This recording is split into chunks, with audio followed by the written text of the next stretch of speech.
कौन है जो मेरे क्रोध को भड़काने का प्रयास कर रहा है?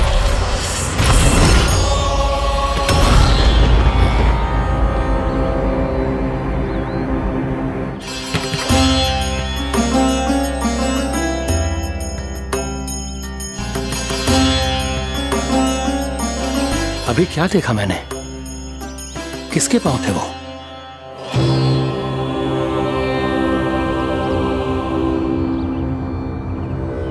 मैं आप सबका कष्ट हरूंगा। मैं अवश्य अवतार लूंगा। मैं अवश्य अवतार लूंगा श्री कृष्ण के रूप में। श्री कृष्ण के रूप में। श्री कृष्ण के रूप में।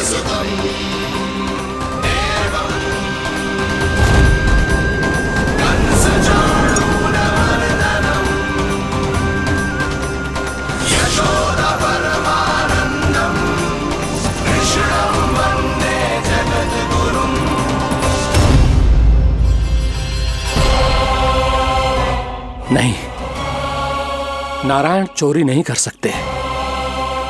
अवश्य ये कोई पाखंडी है। यदि मेरा आभास सही है तो अब न ये मेरे क्रोध से बच पाएगा और न ही मेरे श्राप से। न ये मेरे क्रोध से बच पाएगा और न ही मेरे श्राप से।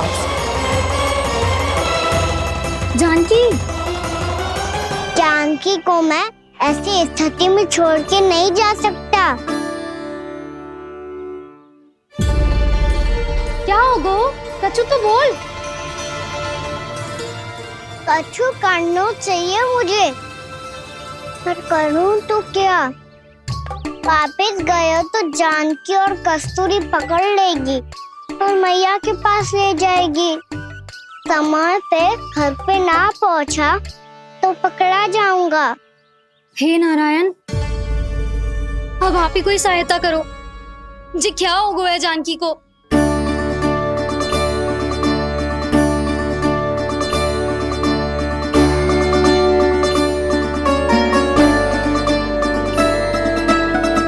कस्तूरी, कस्तूरी, कस्तूरी। जी मेरा नाम किसने पुकारो? कौन है वहाँ? रानी भाभी, रानी भाभी, तनिक सहायता करो ना। भाभी जी देखो ना जानकी को क्या हो गया है। जानकी, जानकी क्या हो गया है? कस्तूरी तनिक जल लेकर आ।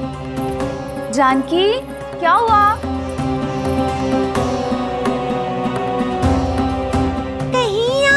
तो नहीं सोच रहे प्रभु कि बड़ी माँ थोड़ी देर में मैया को भी यहाँ बुला लेंगी? हाँ, और तब मैं निश्चिंत होकर घर जा पाऊंगा। पर प्रभु, यदि मैया को घर से निकलने से पहले ही पता चल गया कि आप घर पर नहीं हैं, तो क्या होगा? ना, कुछ तो गड़बड़ है। कहीं चोट लगने का तो प्रभाव ना है कि जे इतना सो रहा है। यदि मैया को आपकी अनुपस्थिति का पता चल गया तो क्या करेंगी वो? यशोदा, मुझे लगता है कि तुम्हारा मन आजकल ढूंढने लगो है कि कहीं से तुम्हें चिंता मिल जाए और तुम उसे व्यर्थ में ही ले लो। कहना क्या चाहते हो आप? यही कि तुम्हारा लल्ला कितनी शांति से सो रहा है और तुम यहाँ उसकी चिंता कर रही। अरे सुबह की चोट को तो कब का भूल गए हो। तुम ही बताओ, तनिक भी पीड़ा होती इसे तो इतनी शांति से सो पाते हो? ना। तो बस, तो फिर चिंता मत ही करो। मैं रहूंगा ना इसी कक्ष में, ध्यान रखूंगा उसका। तो जे बोलो ना, आपको भी कान्हा के जैसे चादर तान के सोनो। अरे ना, भरी दोपहर में कोई सोता है क्या भला? पक्की बात? हाँ, पक्की बात। मैं लल्ला को ध्यान रखूंगा, तुम चिंता मत करो। हाँ हाँ ठीक है। वैसे भी मुझे बहुत कार्य है। इतना सारा माखन इकट्ठा होगा है, पुराना होने से पहले इन सब का घी निकालना है। जानकी कह रही थी आएगी सहायता करने, तो कहीं ना है।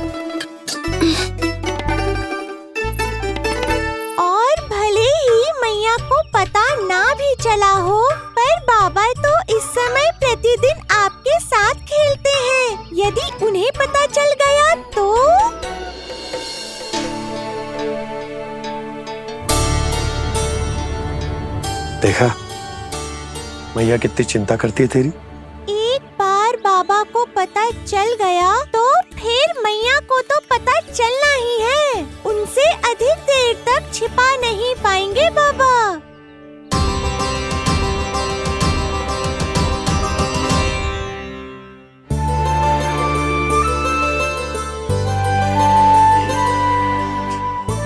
तेरी मैया ने मुझे इतना खिला दियो कि मुझे बड़ी तीव्र नींद आ रही। मैं यहीं तेरे साथ तनिक विश्राम कर लेता हूँ।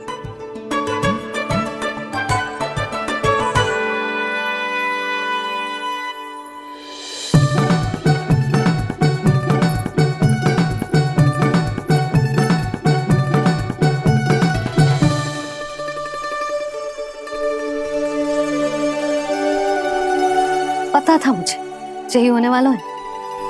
दोनों बाबा लल्ला आनंद से नींद लो, मुझे बहुत सारा कार्य करना है। चाहे बाबा को पहले पता चले या मैया को, आपके लिए तो दोनों ही स्थितियों में संकट है प्रभु।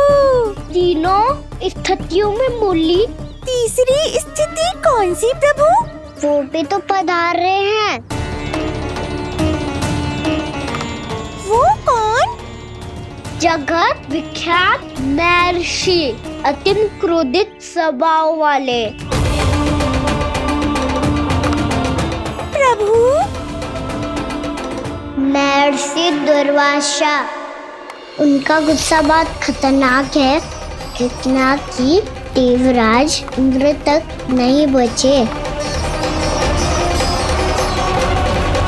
मेरा ऋषि दुर्वासा का घोर अपमान किया है तुमने देवराज इंद्र। जिस प्रकार से तुमने मेरी वरदान में दी हुई माला को ठुकराया है, उसी प्रकार से तुम्हारा पद तुम्हें ठुकराएगा और तुम्हारे साथ साथ अन्य सभी देवता भी अपने अपने पदों से नीचे गिरकर श्री विहीन हो जाएंगे। ये मेरा शाप है तुम्हें, ये मेरा शाप है तुम्हें, ये मेरा शाप है तुम्हें।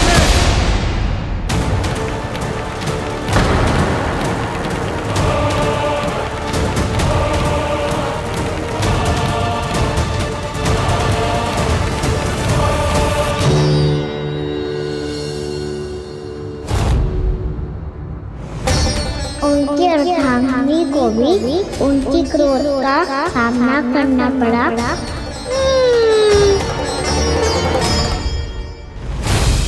तुमने मेरी आज्ञा का अनादर करके मेरे सम्मान को भस्म कर दिया है कदली। इसलिए मैं तुम्हें श्राप देता हूं कि तुम इसी क्षण भस्म के ढेर में बदल जाओगी।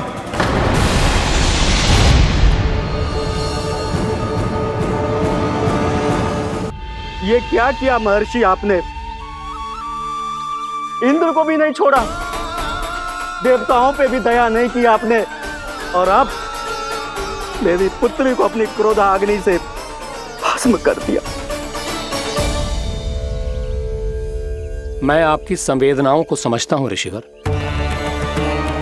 परंतु यदि मैंने देवताओं को श्राप न दिया होता तो समुद्र मंथन भी न होता और उन्हें अमृत भी न मिलता।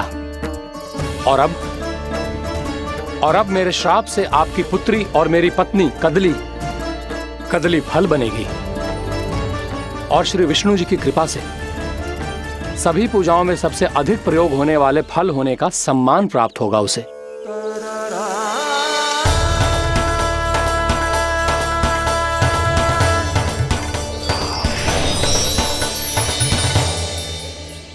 पर इससे आपके क्रोधी प्रवृत्ति को उचित नहीं ठहराया जा सकता।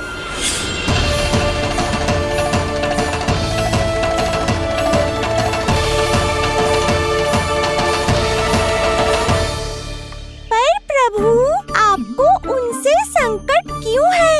उन्हें थोड़ी ना पता है कि आपने क्या किया है।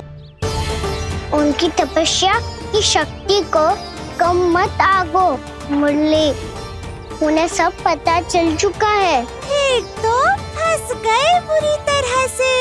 अब केवल भयभीत ही करोगी, कोई उपाय भी सुझाओगी? प्रभु, इससे पहले कि ऋषि दुर्वासा या कोई और घर पहुँचे, आपको घर पहुँचना होगा ताकि मैया किसी और पर विश्वास ही ना करे। तो चलो फिर।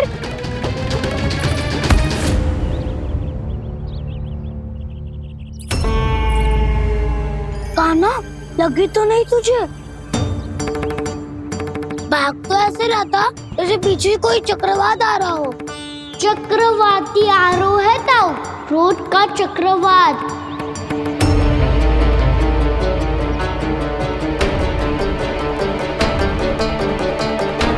कैसे संभालूंगा मैं महर्षि दुर्वासा को? कान्हा, कहाँ खो गया? और ये माखन क्यों लगा है तेरे मुंह पे?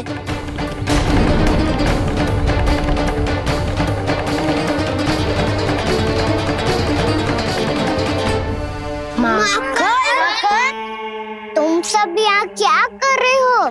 मैंने तुझे चुपचाप घर से निकलते हुए देखा तो मैं इन सब को एकत्र करके तुझे ढूंढने निकल पड़ा। देखो देखो, उसके मुंह के साथ उसके वस्त्र पर भी माखन लगा है। लगता है माखन खा के ना माखन में डुबकी लगा के आए हुए कान्हा। कहाँ से? अकेले अकेले चला गो अपने पक्के सखा से, पूछो तक ना तूने। मुझे भी ले चलता कान्हा, मेरी मैया तो बिना पूछे माखन सुने भी नहीं देती। मुझे ऐसा क्यों लग रहा है कान्हा कि तूने माखन चोरी चुप के खाया है, और वो भी किसी अपरिचित के घर से? कान्हा, किसी अपरिचित घर से ना खायो। मैं तो जानकी के घर गया था चुपके माखन खाने। हैं? प्रभु, अपना भेद स्वयं ही बता दिया सबको।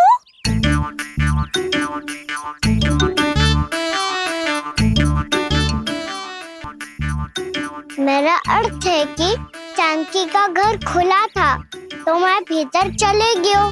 ना पूछे, पर वो तो सो रही थी ना, इसके लिए मैंने माखन बिना पूछे ही खा लियो। इसी को तो चोरी करना कहते हैं कान्हा। चोरी?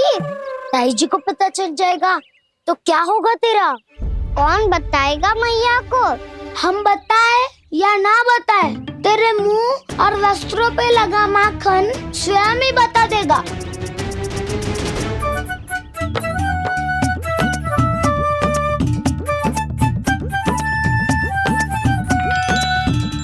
माखन तो आपके वस्त्रों पे भी लगा है दाऊ। ये तो तब लगा होगा जब तुम मुझसे टकराया था।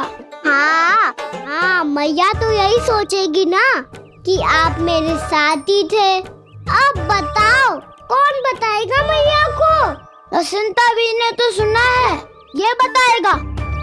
सोच ले वसंता, मैया को मेरी बुराई सुन के क्रोध आया तो? नाना, मैं ना बताऊंगा। जब तक मुझसे सीधे सीधे प्रश्न ना किए जाए तब तक मैं कुछ ना बताऊंगा। यदि यहाँ सत्यवादी मधुमंगल होता तो वो पक्का बता देता। तब तो अच्छा है वो यहाँ नहीं है। मैं बताऊंगा ताई जी को, क्योंकि मुझे ताई जी ने सब सूचना देने को कहा था। कब? सुबह जब मैं ताई जी को पूजा के फूल देने को गया था। सुन, तेरी आंख के सामने कछु उल्टा सीधा हो या कोई अत्यधिक शरारत करे तो सीधे आके मुझे सूचना दियो, समझ गो? ना बताएगो ना तो मैं कान्हा को बाहर भेजने की आज्ञा वापस ले लूंगी। नाना, आप आगे वापस मत देना, मैं सब बताऊंगा। इसलिए आपको तो ताई जी को बताना पड़ेगा। अर्थात मैया ने आपको बाहर भेजने से पहले ही गुप्तचर की व्यवस्था कर ली थी। मैंने वो वचन दिया है। मेरी आंखों के सामने कुछ भी उल्टा सीधा हुआ तो मुझे सूचना देनी पड़ेगी। पर तेरी आंखों के सामने कुछ उल्टा सीधा हुआ ही ना, वो बातों पे उलझा रखा ना, मुझे बताना चाहिए ना तो अनुचित होगा बलराम। और सखा को फंसाना अनुचित ना होगा, क्यों दाऊ? ये निर्णय मैं कैसे करूं? तो और कौन करेगा? कीचड़।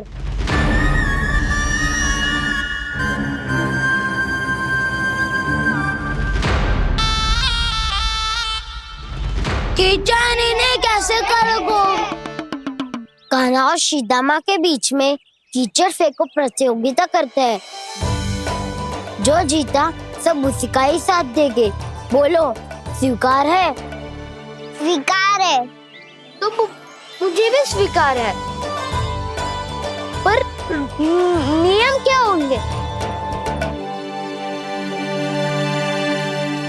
जो पहले थक जाएगा उसको हारा हुआ माना जाएगा, या फिर जो 2 बार अपने विरोधी पर कीचड़ फेंक देगा वो जीत जाएगा।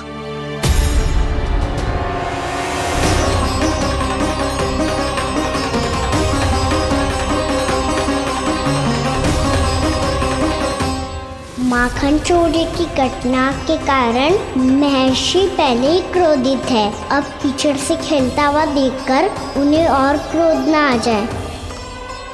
कहना तेरा ध्यान कहाँ है? खेल आरंभ होने वाला है। अब चुनौती स्वीकार कर ली है तो खेलना तो पड़ेगा ही। तो फिर चलो।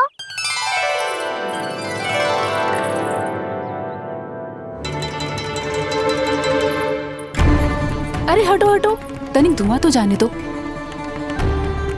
को तनिक नजर उतार लूं मैं। अरे वैद्य जी उपलब्ध ना है, मथुरा गए हुए हैं। इसकी स्थिति का उपचार किसी वैद्य के पास भी ना होगा, पर मेरे पास है।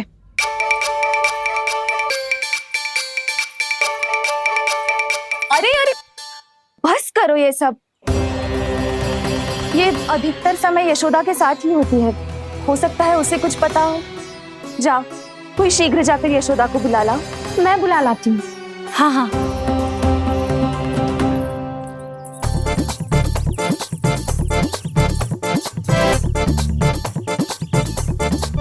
मैं ही बनूंगा निर्णायक। नाना, इसे ना बनना चाहिए। ये तो कान्हा के हाँ में हाँ मिलाता है। बलदाव को ही बनना चाहिए निर्णायक।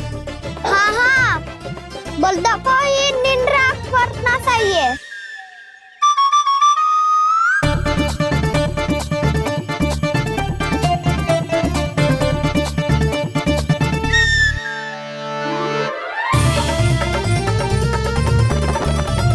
आरंभ करो।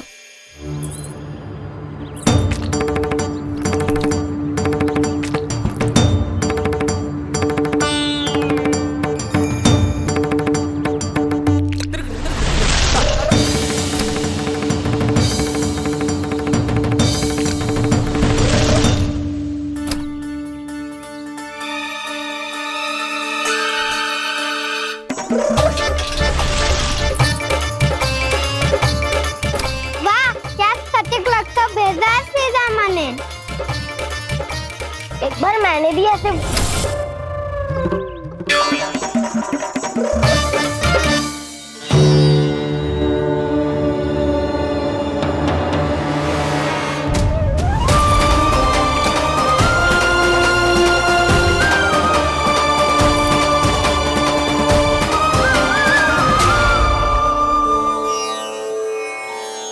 मैं बिल्कुल सही था।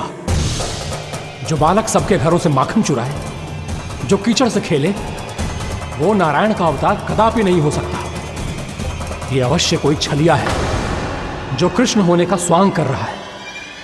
इसे इसके अपराध का बहुत कड़ा दंड दूंगा मैं। इसे इसके अपराध का बहुत कड़ा दंड दूंगा मैं। इसे इसके अपराध का बहुत कड़ा दंड दूंगा।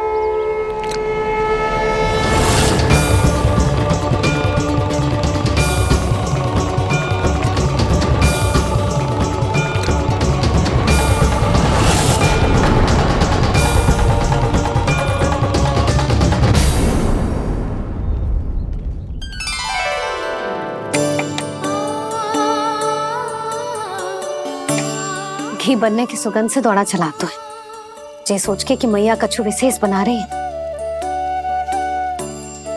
बच्चे तो अभी तक सो रहे हैं। बहुत समय हो गया है बिना कछु खाए पिए सो गए।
यशोदा भाभी, जानकी को कच्चू हो गो है, वो कब से अचेत खड़ी है। रानी भाभी भी वही है। आप शीघ्र चलिए, शीघ्र चलो, चलो। प्रभु, ये तो महर्षि दुर्वासा है ना? क्रोध में इन्होंने आपको श्राप दे दिया तो? प्रभु, ये क्या किया आपने? मैंने तो बस एक बाण महर्षि को प्रणाम किया है।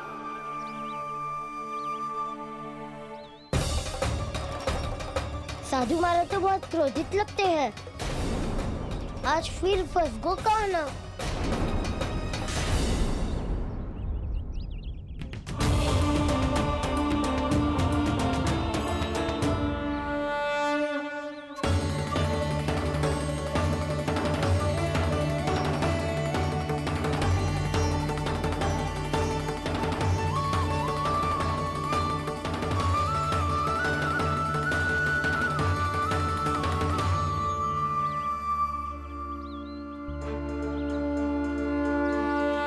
खेल अभी समाप्त ना हुआ है श्री रामा, बच के दिखा।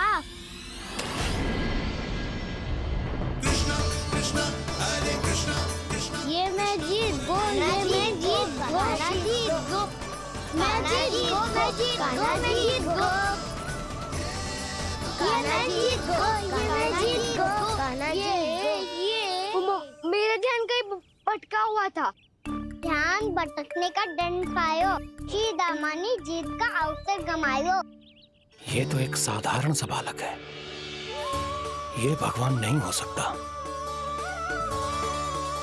पर मैं इसकी ओर क्यों खींचा चला जा रहा हूं? मेरा क्रोध इसे देखते ही शांत क्यों हो गया? आपने नायक हो पलटाऊ, इन सबको बता दो मैं जीत गो। अवसर का लाभ उठायो कन्या ने, इसे न जिता सकते हो आप। पर मैंने इसके सावधान करने के बाद ही कीचड़ फेंका था दाऊ, पर सावधान न था। खेल में तुम्हारा ध्यान भटका श्रीदामा, इस पे कान्हा की कोई त्रुटि नहीं है। इसीलिए नियमों के अनुसार खेल का विजेता कान्हा है। आप अपने भाई का पक्ष ले रहे हो। वो जो साधु महाराज खड़े हैं ना, उनसे पूछ ले, वो थोड़ी मेरा पक्ष लेंगे। तो चलो। साधु महाराज, आप भी बताओ ना इसे, मैंने कोई छल क्यों है क्या? ये चोरी करता है, कीचड़ के साथ खेलता है, और अब इस पर छल का आरोप भी है। फिर भी मेरे मन में इस बालक के लिए स्नेह क्यों उमड़ रहा है? जब से मैं आई हूँ, जैसी ही मूर्त बनी खड़ी है। जितने भी उपाय संभव थे हमने सब कर लिए जशोदा जी। जानकी, ए जानकी, ये क्या होगा? तो कछु सुन पा रही है? मुझे उत्तर क्यों ना दे रही?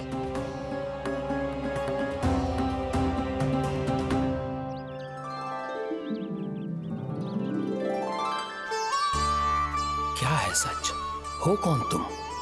क्या तुम सच में श्री नारायण के अवतार हो? मन कर रहा है कि मैं तुम्हारे पास आऊं और तुम्हें अपनी गोद में बिठा लूं, पर क्यों?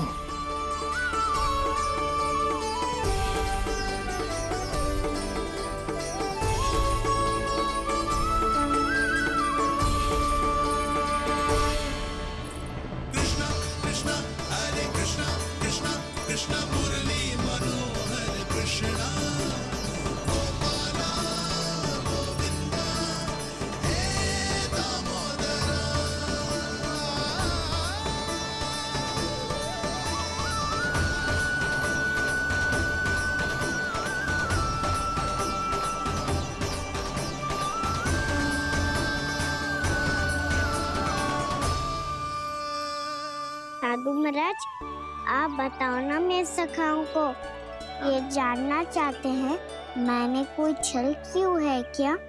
देखने में छली लग रहा है, पर इसकी ऊर्जा में एक विचित्र सी शुद्धता है, विलक्षण तेज है इसमें। लगता है साधु महाराज स्वयं भी भ्रमित हो गए हैं।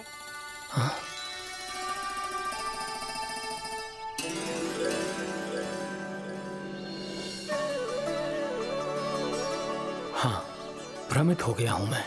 ये सच में भगवान है या केवल एक सुंदर सा बालक? हे प्रभु, इसे क्या होगा वैसे? हे नारायण, इस निर्दोष का कष्ट दूर करो प्रभु, इस निर्दोष का कष्ट दूर करो प्रभु, इस निर्दोष का कष्ट दूर करो प्रभु। ये क्या हो रहा है प्रभु? मैया के जगाने पर भी जानकी जाग नहीं रही और आपको देखकर भी महर्षि पहचान नहीं रहे। जानकी अपने भगवान के साथ मेरे साथ एकाकार हो गई है। वो आपके स्पर्श से इस अवस्था में गई है प्रभु। इसका अर्थ है कि अब केवल आपका स्पर्श ही उसे इस संसार में वापस लौटा सकता है। मैया है वहाँ, उनमें मुझ में कोई अंतर नहीं है मुरली। उनका साथ, उनका स्पर्श मेरा ही स्पर्श है। जानकी,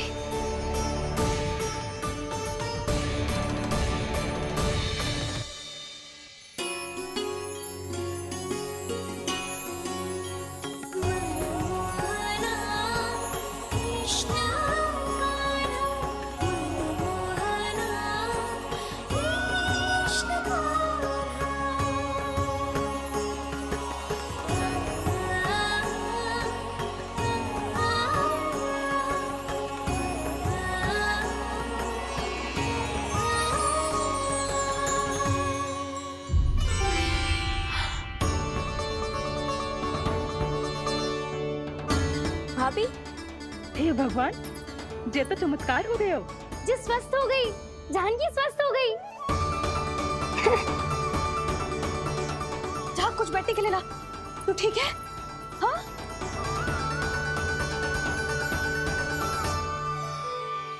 एक समस्या तो समाप्त हो गई प्रभु, पर दूसरी सामने खड़ी खड़ी आपको ही ताक रही है। लग तो है जी हमारा समाधान ना करेंगे। हमें स्वयं ही निर्णय करना पड़ेगा कि कान्हा जी तो है कि ना। ब्रह्म की कोई बात ही ना है, कान्हा ही जीता है। चल से मिली जीत को जीतना कहते हैं। प्रभु, ये किस अवस्था में है? ये भगवान के प्रति अपनी मान्यताओं और प्रश्नों की माया जाल में स्वयं ही उलझे हुए हैं मुरली। तो अब आप इनकी सहायता कैसे करेंगे प्रभु? माया जाल के उलझन को सुलझाना है तो ध्यान योग माया की सहायता तो लेनी ही होगी।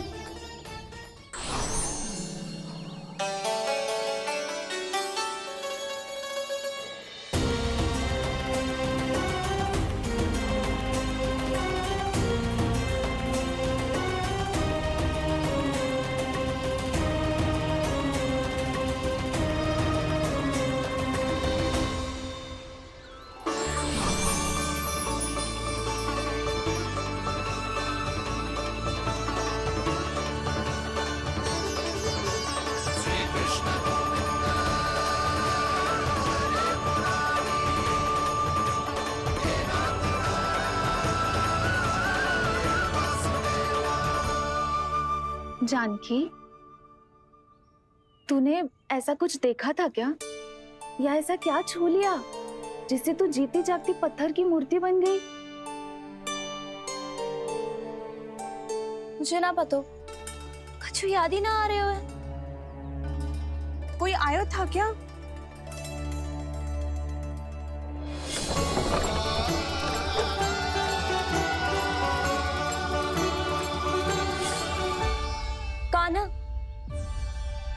मेरा कान्हा?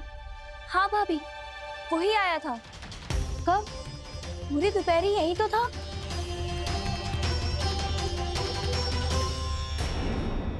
पर जानकी, कान्हा तो आनंद से विश्राम कर रहे घर पे। ना भाभी, कान्हा तो यहाँ चुपके चुपके आया था। अरे पर जसोदा जी का लल्ला चुपके चुपके यहाँ क्यों आएगा भला? माखन चोरी करने?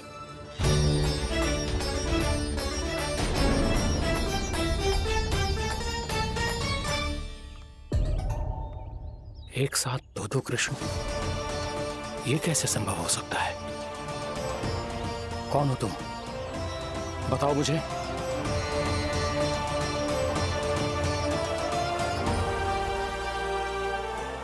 बताओ मुझे, कौन हो तुम?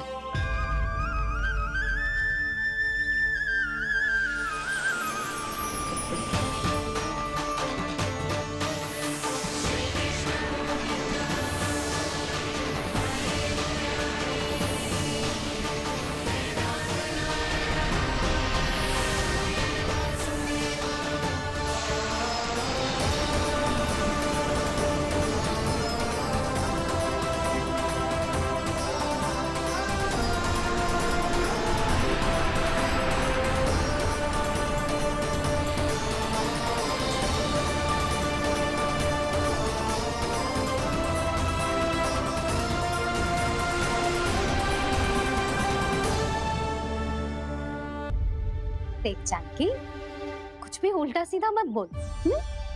ना भाभी, उल्टी सीधी कछू ना, सच्ची बोल रही हूँ। कान्हा यहाँ आया था और उसने चोरी से माखन भी खाया। लग तो है तू तन से सचेत हो गई है, किंतु तेरा मस्तिष्क अभी भी अचेत है। भ्रमित हो गई है क्या? ना भाभी। मेरी बात मान, कान्हा शांति से घर पे सो रहा है। भाभी आप मेरी बात मानो, सबसे अंत में कान्हा यहाँ आया था। ये देखो, ये मटकी, इसी से माखन खाया था उसने। पर जे मटकी तो तेरे पास ही थी जब मैं आई थी। मुझे तो लगता है तूने अत्यधिक मात्रा में माखन खा लियो है, इसीलिए तेरा मस्तिष्क घूम गया है। नाना भाभी, मैंने ना, कान्हा ने ही खाया है, और वो भी चोरी करके। देख जानकी, तू अस्वस्थ है, इसका अर्थ जे ना है तू मेरे कान्हा के बारे में कुछ भी उल्टा सीधा बोलेगी और मैं सुनती रहूंगी। ना भाभी, पर मैं सच बोल रही हूँ। तो क्या मैं झूठ बोल रही हूँ? अभी आप ही बताओ, मैं कान्हा पे गलत आरोप क्यों लगाऊंगी? मुझे स्मरण है अच्छी तरह से। क्या स्मरण है? यही कि कान्हा चुपके से घर के भीतर आया था। और द्वार खुला था? ना, द्वार तो मैंने खोला था और फिर चुप गई थी। लो, कर लो बात। जिसे चोर कह रही है उसके लिए स्वयं द्वार खोल के अपने घर में छुप गई थी। और उस समय माखन कहाँ था? वो वहां टंगी हुई थी। मेरा इतना छोटा सा लल्ला इतनी ऊंची मटकी तक पहुंच भी गयो और माखन भी ले लियो। हाँ? नाना भाभी, मटकी तो मैंने स्वयं ही नीचे रख दी थी। क्या हो गया तुझे जानकी? मटकी भी तूने स्वयं उतार के दी और कह रही है मेरे लल्ला ने माखन चुराया है। वो भाभी ने बस देखना चाहती। बस, अब बहुत होगा। अब मैं दिखाऊंगी कि पूरी दोपहर मेरा लल्ला घर से बाहर ना निकलो है। सब चलो, चलकर देख लो मैं झूठ बोल रही हूँ कि जानकी। चलो सब चलो, चलकर देख लो मैं झूठ बोल रही हूँ कि जानकी। चलो। शीघ्र ही घर पहुंचना होगा, नहीं तो मैया सबके सामने झूठी सिद्ध हो जाएगी।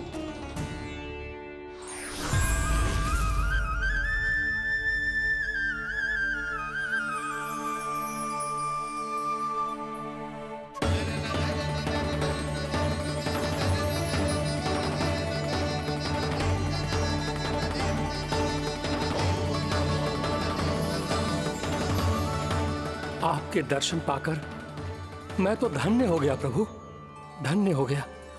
सच में? या फिर आप अब भी यही विचार कर रहे हैं महर्षि कि भगवान इतने सीधे साधे कैसे हो सकते हैं कि चोरी चुपके माखन खाएं और साधारण बालकों के साथ कीचड़ में खेले? इन शंकाओं के कारण आप भूल रहे हैं महर्षि कि मैं किसी एक रूप से नहीं बंधा, जब सृष्टि को मत्स्य के रूप की आवश्यकता थी, तब मैंने मत्स्य अवतार लिया। जब संसार को हिरण्यकश्यप के संहार की आवश्यकता थी, तो मैंने नरसिंह का रूप लिया। जब एक योद्धा की आवश्यकता पड़ी, तब मैंने परशुराम का रूप लिया। और जब संसार को मर्यादा का पाठ पढ़ाना था, तो मैं मर्यादा पुरुषोत्तम राम बना।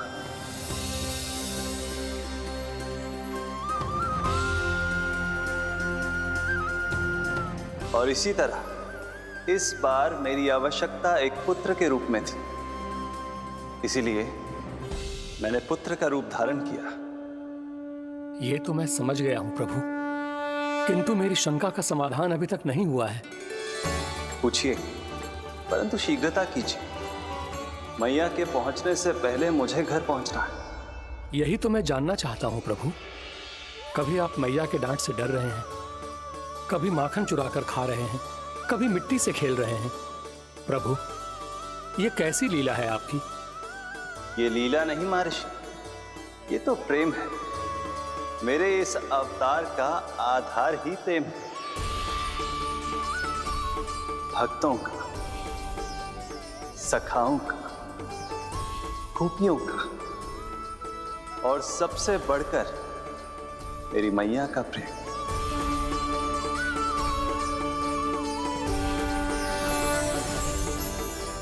साधु महाराज, अभी कोई प्रश्न शेष है?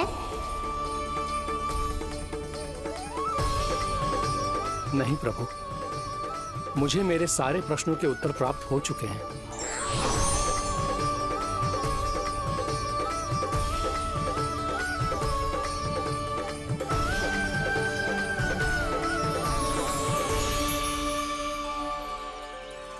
आशा है कि अब आपकी सभी शंकाओं का समाधान हो गया होगा महर्षि।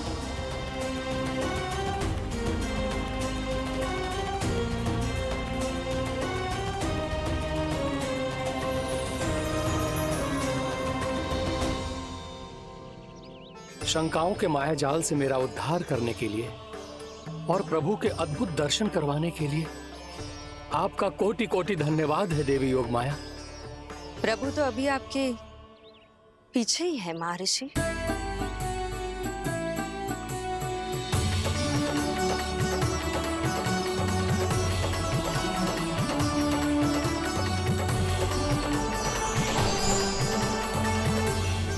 अंतहीन तर्क वितर्क के बाद भी हम किसी निर्णय तक नहीं पहुंच पाए, इसलिए हमें सहायता कीजिए साधु महाराज।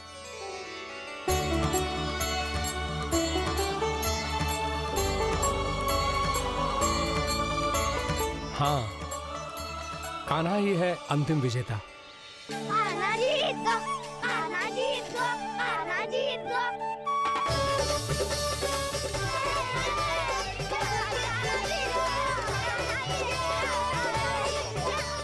तू तो विरोधी था, तो मेरी जीत का आनंद क्यों बना रहा है? क्योंकि मेरा भी विरोध खेल के साथ समाप्त हो गया। आप ताई को कुछ भी बताने की व्यवस्था ना है। तू बच गयो सका। बचूंगो तो तब जब सही समय में घर पहुंचूंगो। सांच को आँच ना होती जानकी। अभी भीतर चल, सब पता चल जाएगा।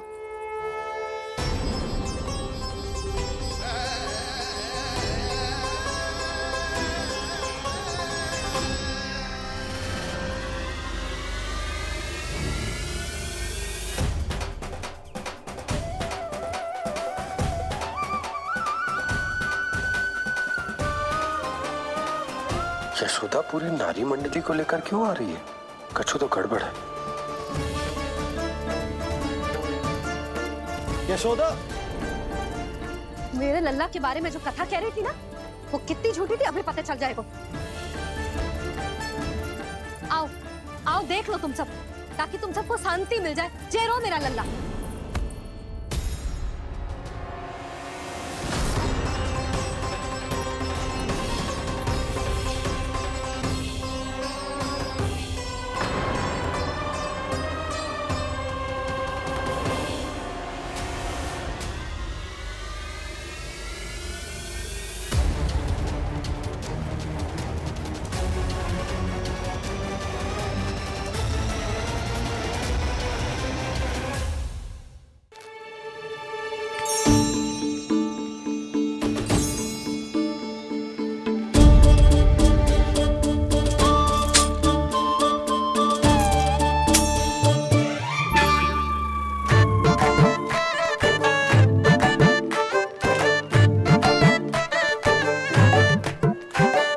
देख वसंता, अब कैसे सारा का सारा माखन बेचकर जे धनी ग्राहक से धन बटोर लेती है तेरी मैया।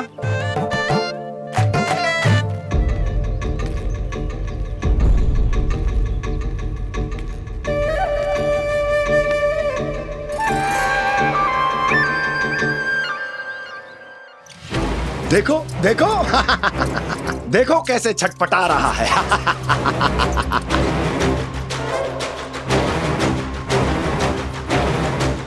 अपने प्राणों को बचाने के लिए कितना व्याकुल है, कैसे इस जाल से मुक्त होने के लिए तड़प रहा है।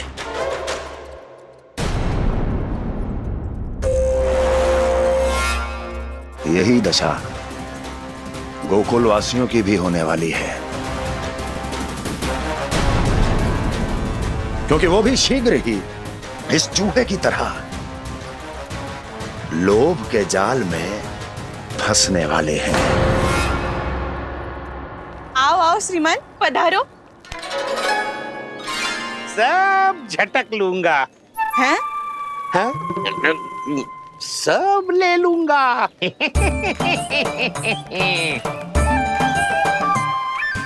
देखो श्रीमान, पूरे गोकुल में मुझसे अधिक स्वादिष्ट माखन किसी के पास ना होगो। अब अच्छे गुणवत्ता की वस्तु सस्ती थोड़ी ना होगी। किंतु व्यापारी परमानंद सस्ती वस्तुएं लेता भी नहीं है।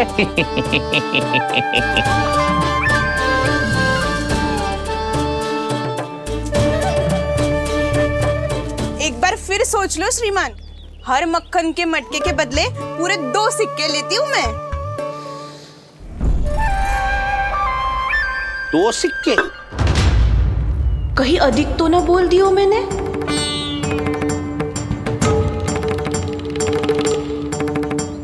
पर आप मेरे यहाँ पहली बार आए हो ना, तो हर 2 मटके पे 1 सिक्का कम कर दूंगी।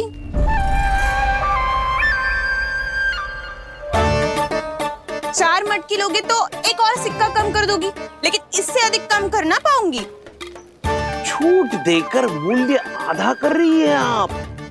मैं तो 2 गुना मूल्य देने के लिए तैयार हूँ।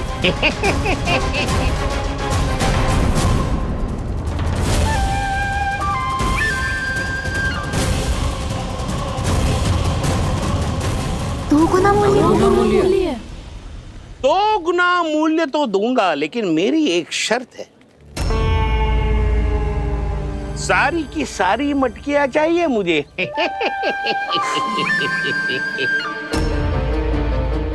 सब तो भाव कम कराते हैं, ये तो बढ़ा रही है। हाँ तो जे भी कोई पूछने की बात है, जे ले लो, जे ले लो, जे सारी की सारी मटकियां आपकी। लोभ में आकर लिया गया कोई भी निर्णय लाभकारी ना होता लल्ला। अच्छा जे बता, जो लोभ में आके तूने जे सारे लड्डू खा लिए तो क्या होगा? क्या होगा मैया? पेट दुखेगा लल्ला।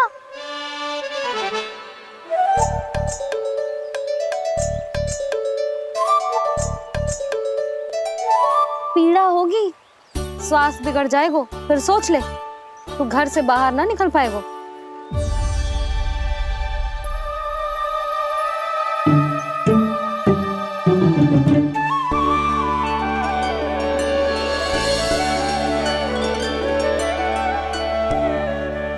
ये नारायण, लोग तो सच्ची में बहुत भयंकर है। इससे तो बच के ही रहना पड़ेगा। बचा कैसे जाए?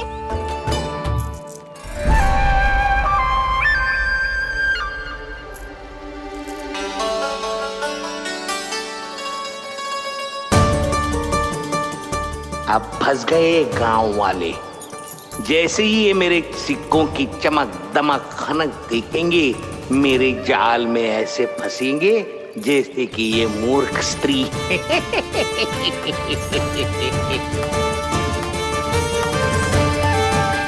ये लीजिए, सामान्य मूल्य से 2 गुना मूल्य।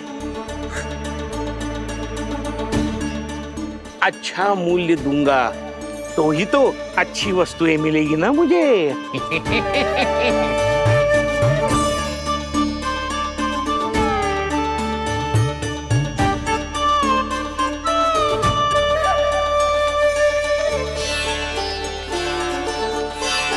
भाइयों, मैं मथुरा का सीधा साधा व्यापारी परमानंद हूँ।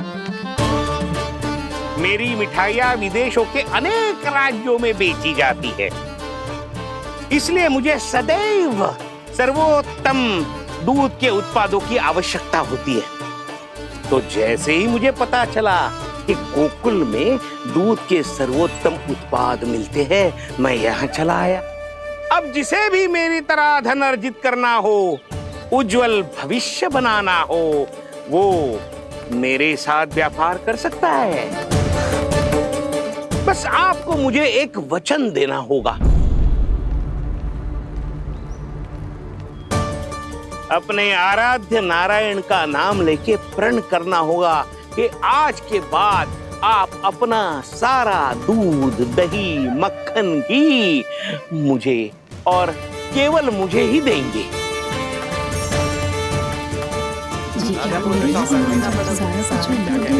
ताकि इनका प्रबंध करने के लिए मुझे कहीं और भटकना ना पड़े।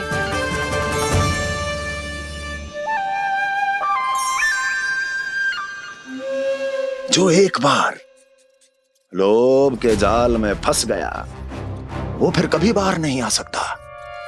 अधिक से अधिक और अधिक और अधिक पाने के लोभ में अपना सब कुछ खो बैठता है।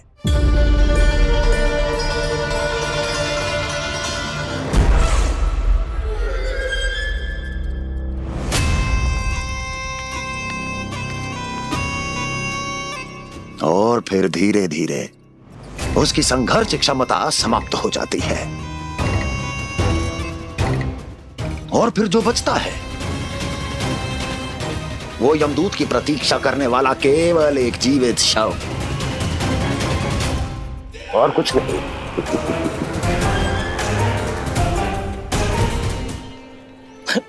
आपको अभी निर्णय लेने की कोई आवश्यकता नहीं है।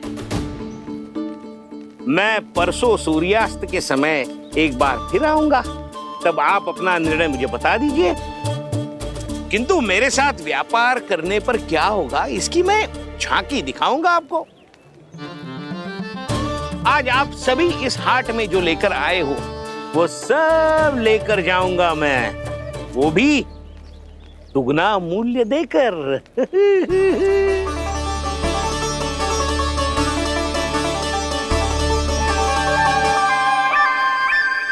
मैं तैयार हूँ व्यापारी जी। तू खड़ी खड़ी मुँह क्या देख रही है? चल सारी मटकियाँ लेके आ। हाँ मैया।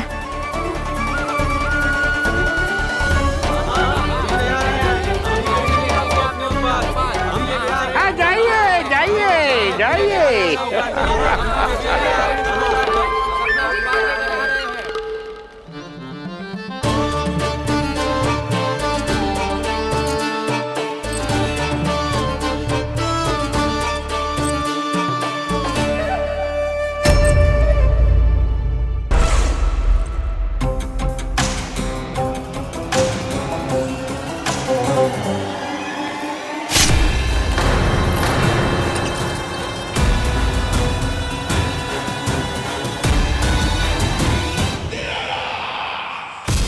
बस इसी तरह जब गोकुल के वासी थक हार कर मेरे चरणों में गिर जाएंगे, क्षमा मांगेंगे, गिड़गिड़ाएंगे, दया की गुहार लगाएंगे,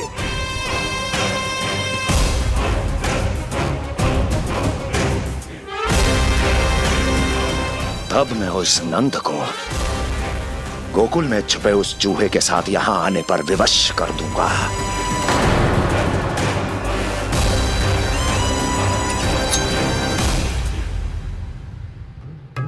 इसे तो मैंने प्राण दान दे दिया,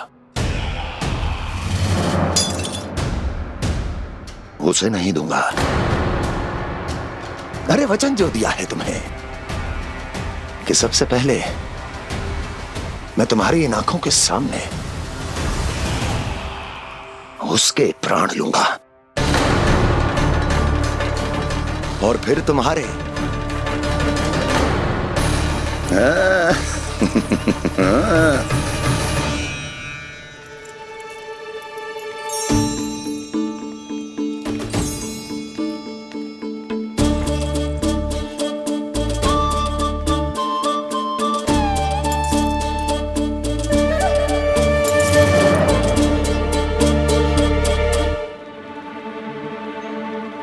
आपके सिक्के? अब कौन उतरे, कौन झुके, कौन उठाए, रहने दीजिए। ऐसा समझेंगे धरती माता को दान दे दिया। चलो भाई चलो।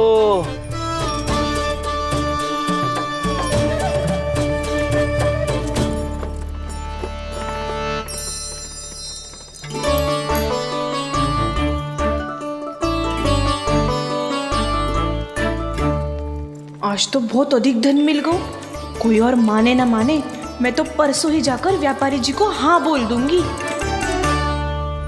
फंस गए गांव वाले। बोलो ना आप दोनों, लोभ वाले राक्षस से कैसे बचा जा सकता है?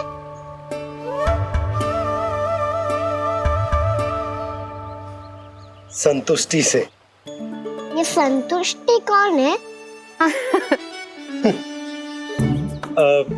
संतुष्टि एक साधारण सी कला होती जिसमें प्रवीण होने के लिए एक बात सीखना आवश्यक है कि हमारे पास जितना है उतने में प्रसन्न रहना चाहिए।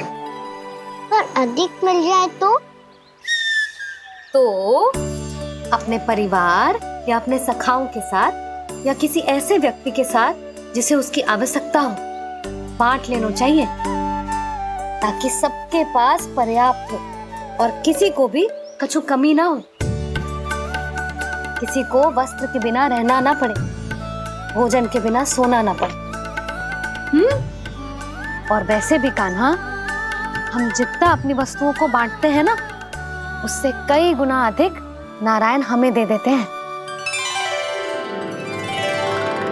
पर मैया, बस अब शेष प्रश्न घर जाके पूजा पूरी करने दे मुझे।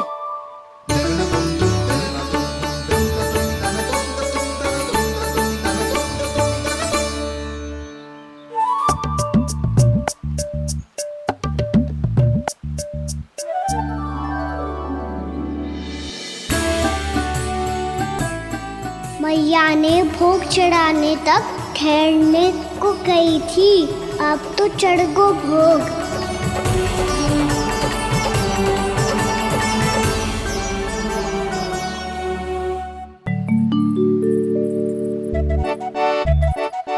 बाहर आ जाओ, सबके सब लड्डू लाया हूँ तुम्हारे लिए। हम तो तुझे भाव करके भयभीत करने वाले थे। तुझे कैसे पता चला और कब? जब से तुम सबने हाथ में मेरा पीछा करना आरंभ किया था, तभी पता चल गया था मुझे। मैं भी तुम सबके साथ आने वाला था, पर मैया ने रोक लियो। इससे पहले कि मैया मुझे रोक ले, भागो।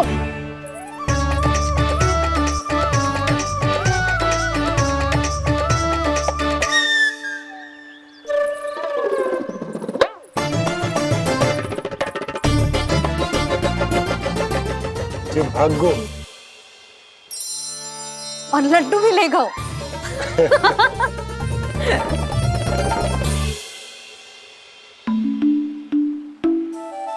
क्या होगा? फिर लड्डू लुप्त हो गए, लल्ला लुप्त हो गए हो, परंतु तुम्हारा घबराया हुआ स्वर अभी तक 10 दिशाओं में ना गूंजो। आप तो ऐसे कह रहे हो जैसे मैं सदैव घबरा के आसमान सर पे उठा लेती हूँ। मेरा जे अर्थ ना है यशोदा। ना ना, मुझे पता है, मैं लल्ला को लेके अधिक चिंतित हो जाती हूँ, पर इस समय मुझे कछु चिंता ना है, क्योंकि मुझे पता है वो लड्डू लेके सीधा कहाँ गया होगा। वहीं जहाँ पूरी टोली मिलके खेलने जाती है, जानकी के घर के पास वाले मैदान में। आ जाओ रे सबके सब, घेरा बना लो, सब लोग बैठ जाओ।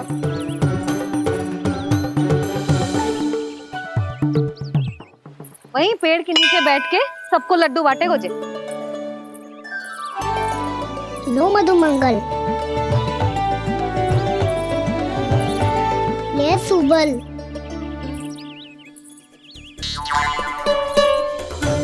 वसंता तू भी ले।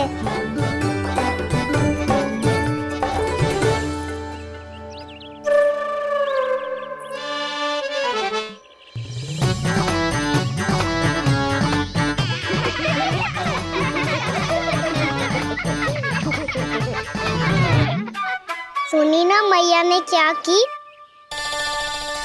तो बहुत भयंकर ऋतु है, बहुत भयानक। ताई जी ने ये भी तो कही थी कि आवश्यकता से अधिक की इच्छा करना लोभ हो तो है, पर मेरी तो आवश्यकता ही अधिक है कान्हा। इतने भारी भरकम तन में एक लड्डू कहाँ जाओगो, कुछ पता भी ना चलोगो। फिर तुझे 2 ना 4 लड्डू देने पड़ेंगे।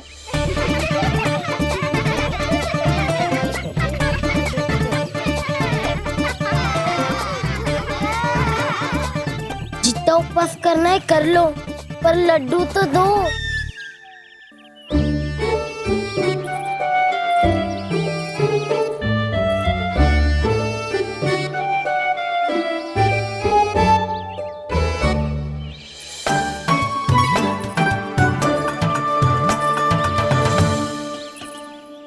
और जैसे ही जे बालक लड्डू खाने को होंगे, उनके मुंह तक पहुंचने से पहले ही कान्हा उन्हें रोक देगा।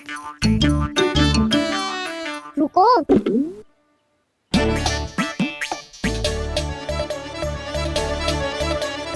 रुक क्यों दियो कान्हा? दाऊ को तो आने दो बसंता। उनके बिना कैसे खा सकते हम अकेले अकेले?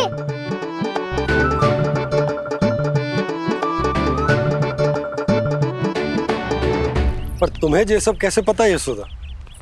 अरे, एक मैया से अधिक अपने संतान को कौन जानता है भला? कान्हा अपने दाऊ के बिना कुछ कर ही ना सकता। अब चाहे खेल खेलना हो या अपनी मैया के हाथ के लड्डुओं का आनंद उठाना। जहाँ कान्हा होगो, हाँ उसके बलदाऊ को तो होनो ही है। विलंब की आशंका से घबराओ मत, मैं आ गया हूँ।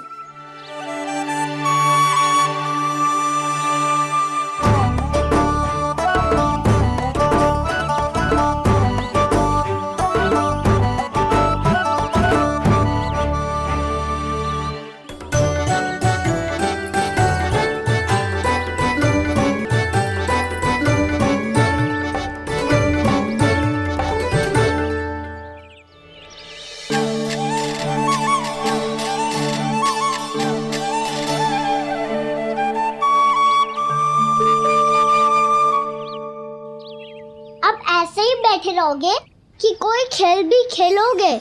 गिल्ली डंडा, छुपन छुपाई, ना ना पकड़ा पकड़ी, कछु नया खेल भी सुझाओ ना।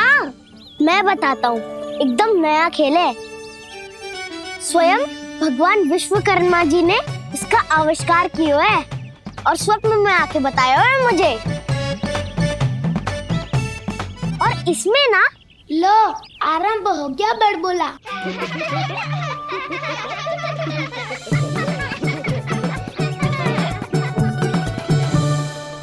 अरे पर खेल का नाम तो बता उज्जवल। खेल का नाम है साथी दौड़।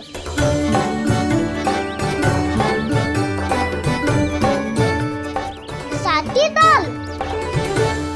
पर खेलते कैसे है इसे? बस एक साथी दूसरे साथी का पैर अपने से बांधता है और दौड़ लगाता है। तो चलो अपना अपना साथी चुनते हैं।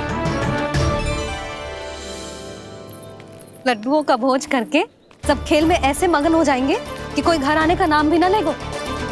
पर एक बार जो भूख लगी आई तो फिर देखना कैसे मैया के। क्या हुआ यशोदा, रुक क्यों गई? देखो जी भीतर।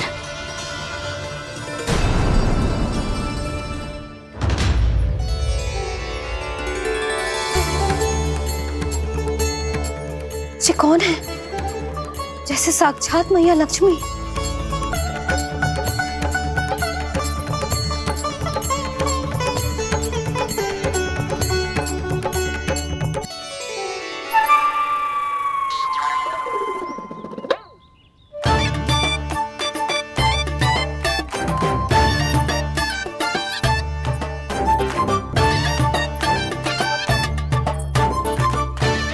सुलक्षणा,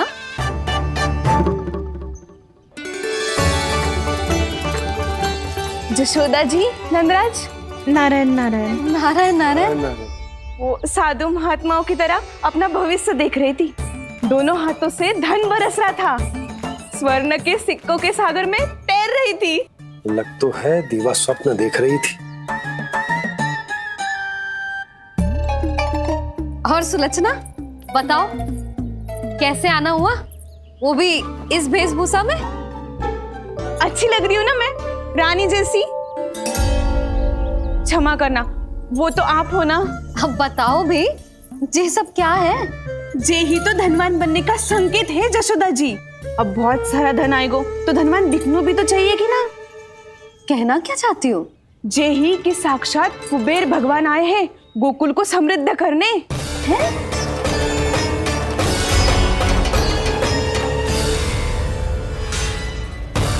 कुबेर महाराज?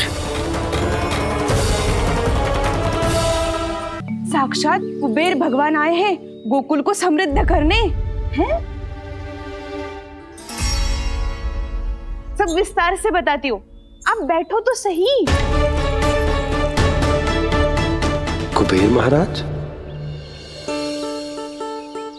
चलो जोड़ी बनाते हैं।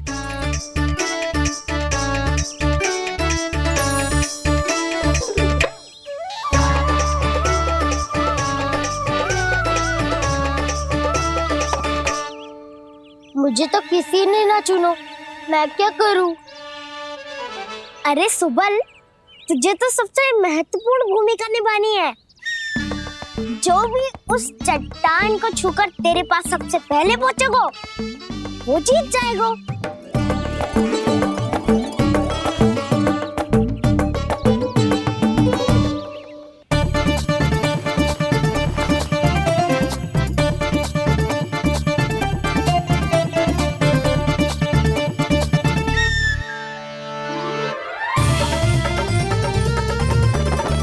आरंभ करो।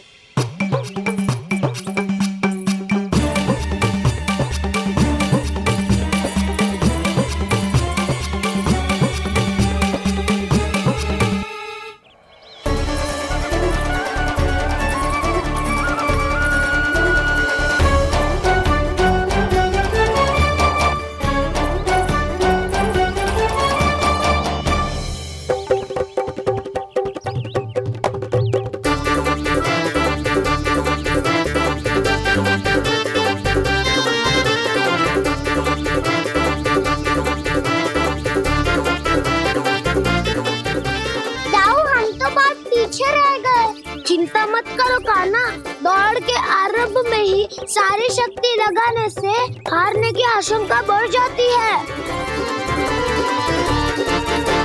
देखो वो दोनों थक रहे हैं, यही समय है अपनी गति बढ़ाने का।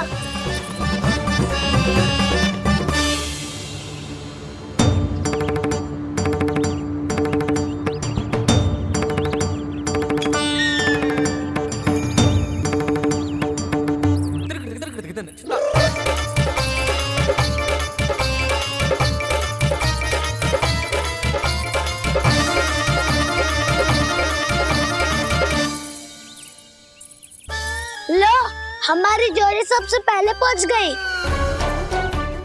देखा मेरा बलदाव का बल।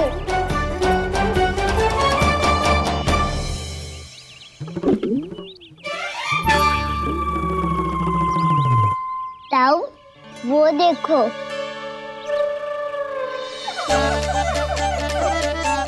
मैया।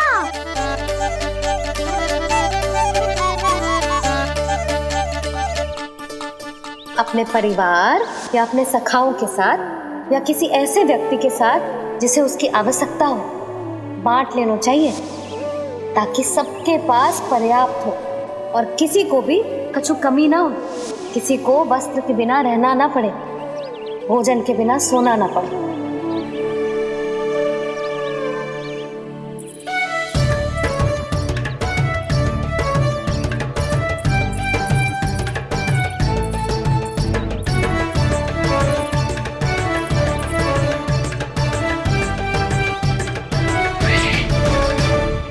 लग तो है इससे भूख लगी है।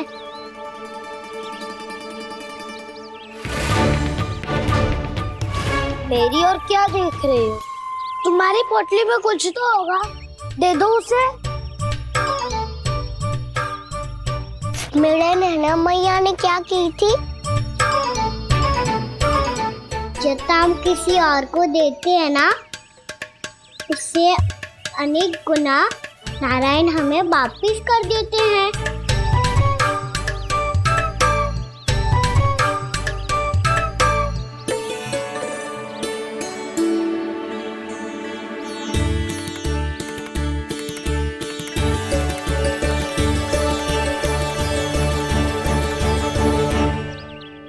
ओहो, अंतिम रोटी थी, पर वो तो मैं खा गो। अब तो बस मेरे हाथ में माखन लगा रह गो है।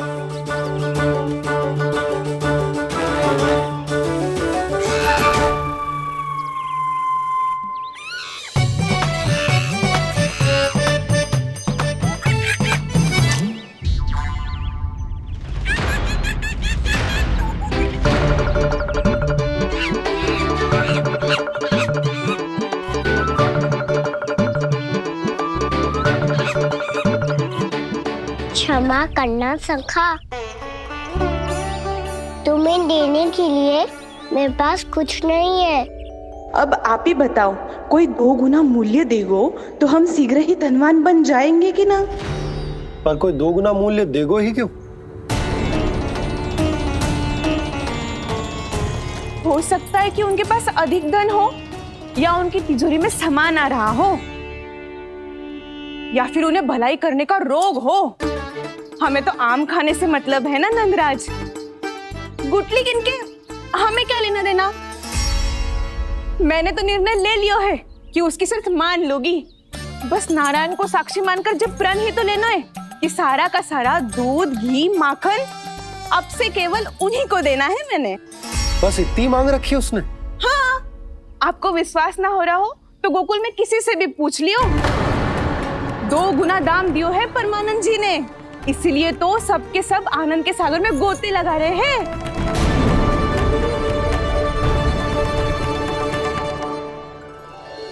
हे नारायण, सुनी है गांव वालों को 2 गुना लाभ हुआ है आज, पर मैं तो माखन बेच ही ना पाई क्योंकि हाट जाने के लिए कोई साधन ही ना मिलो मुझे।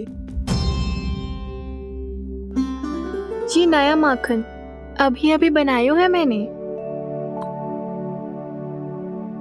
प्रतिदिन जो माखन निकालती हूँ सबसे पहले आपको चढ़ाती हूँ, ये सोचकर कि कभी तो आपकी कृपा होगी। पर जाने आपका आशीर्वाद कब मिलेगा मुझे, पर जाने कब आपका आशीर्वाद मिलेगा मुझे। यदि इस बार भी मेरा माखन बेकार हो गयो ना, तो सच्ची कह रही हूँ, कल से भोग में आपको कुछ भी ना चढ़ाऊंगी मैं। कल से भोग में आपको कुछ भी ना चढ़ाऊंगी मैं। कान्हा, मुस्कुरा क्यों रहे हो? वानर महाराज की भूख कैसे मिटानी है पता है मुझे। कैसे? माखन से। पर माखन कहाँ मिलेगा? सावित्री मौसी के घर से। तो क्या तुम फिर से माखन चुराने की सोच रहे हो? दाऊ, मेरी बात प्रश्न ही नहीं उठता, इसकी अनुमति नहीं दूंगा मैं। गोकुल वासियों को ऐसा वचन देने की अनुमति ना दे सकता मैं। बिना सोचे समझे कैसे वो किसी अपरिचित व्यापारी के शब्दों पर विश्वास कर सकते हैं?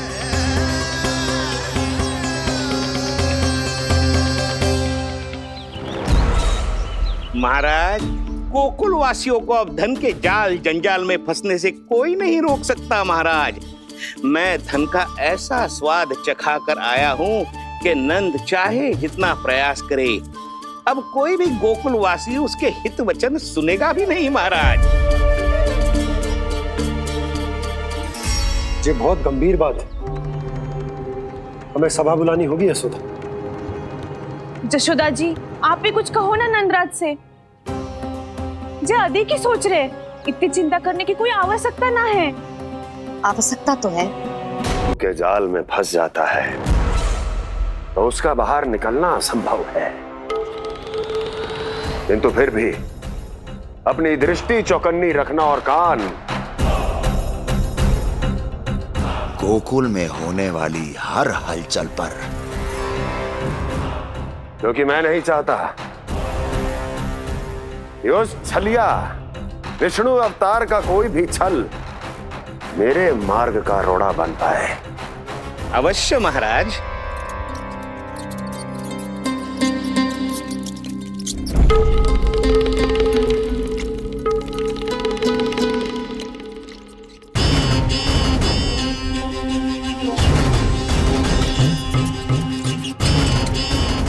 लोभ,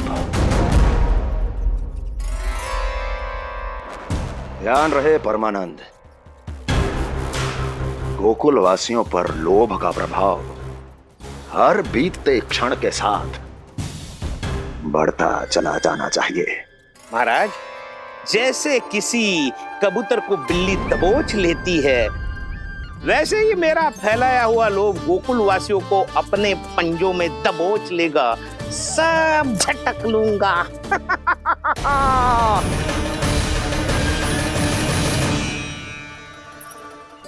इससे पहले कि माखन पीला पड़ जाए, उसे आंच में तपाकर घी निकाल लेना चाहिए ना, तो पूरा का पूरा माखन बिगड़ जाता है।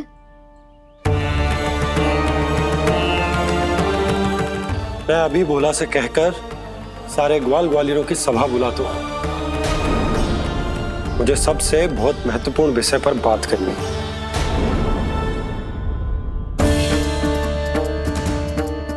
मति भ्रष्ट हो गई थी मेरी, जो यहाँ चली आई। अब कहीं ऐसा ना हो कि मेरा धनवान बनने का स्वप्न धरा का धरा रह जाए। सुलक्षणा, चिंता मत ही करो। अरे हम सबसे पहले तो वे अन्न के बारे में सोचते हैं। वे गोकुल वासियों को लोभ के फेर में कछु अनुचित ना करने देंगे। कहा ना मैंने, तुम्हें कुछ भी अनुचित करने नहीं दूंगा। दाऊ हूँ तुम्हारा। हाँ तो अनुचित बात करने देना दाऊ, पर मैं तो भलाई करना चाहता हूँ। भलाई? किसी की अनुमति या सहमति के बिना उसके यहाँ चोरी चुप के माखन खा लेना भलाई नहीं, चोरी कहलाती है। सखाओ, तुम ही बताओ, किसी भूखे प्राणी के लिए भोजन की व्यवस्था करना क्या तो है? भलाई। पड़े पड़े माखन सड़ने के स्थान पर किसी का पेट भरे, वो क्या तो है? भलाई। किसी की मन की इच्छा पूरी करना क्या हो तो है? भलाई। ठहरो ठहरो, चोरी करके किसकी मन की इच्छा पूरी करोगे तुम?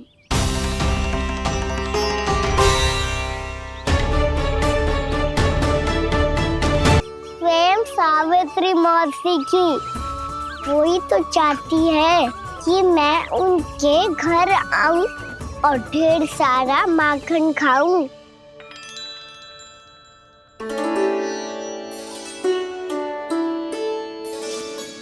तो फिर अगला घर आपका। क्षण भर तो ऐसा लगो जैसे कान्हा ने मेरे मन की इच्छा सुन ली हो। वैसे कितना अच्छा हो तो यदि सुन ही ले तो। तुम्हारे कहने का अर्थ है कि सावित्री मौसी चाहती थी कि तुम उनके घर भी जाओ, जैसे जानकी के घर गए थे। ये बात तो उन्होंने मैया के सामने भी कही थी कि मैं उनके घर जाऊं। ये तो उनका सौभाग्य होएगा। किसी का सौभाग्य बिगाड़ते इतने बुरे ना है हम। ये बात तो सही कही है। मुझे भी कुछ अनुचित ना लगता है इसमें। तुम तो सत्यवादी हो मधुमंगल, तुम्हें क्या लगता है? अब बोल भी दो, वानर महाराज भूखे हैं। वानर महाराज से अधिक भूखा तो मुझे तू लग रहे हो। यदि कान्हा सच्ची में ये सब वानर महाराज की भूख मिटाने के लिए और सावित्री मौसी की इच्छा पूरी करने के लिए कर रहा है, तो दादी के सीख के अनुसार मुझे इसमें कछु अनुचित ना लगता। पक्का हम सच में चोरी नहीं भलाई करने जा रहे हैं। सही कहा दाऊ। यदि भूखे असहाय वानर महाराज का पेट भरोगे तो इसका असली पुण्य तो सावित्री मौसी को ही मिलेगा। इसका अर्थ तो ये हुआ कि कान्हा सावित्री मौसी का घर माखन चुराने नहीं जाएगा, बल्कि उसे दुगना कर देगा। बात तो सही है, तो फिर मैं तुम्हें नहीं रोकूंगा।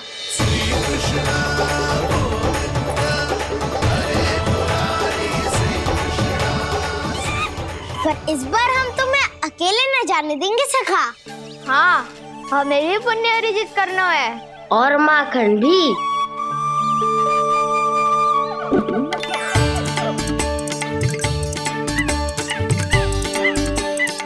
लगता है देव वानर महाराज भी हमारी टोली में सम्मिलित होना चाहते हैं। तब तो ये सबको ये कला सिखानी पड़ेगी। सही कहा सका। अच्छे काम का प्रचार प्रसार तो होना ही चाहिए ना। तो ठीक है, सिखा दूंगा और हमारी टोली कहलाएगी चौर्य विद्या प्रसारण टोली। और कान्हा तू बन जाइयो इसका अध्यक्ष और दाऊ बनेंगे उपाध्यक्ष।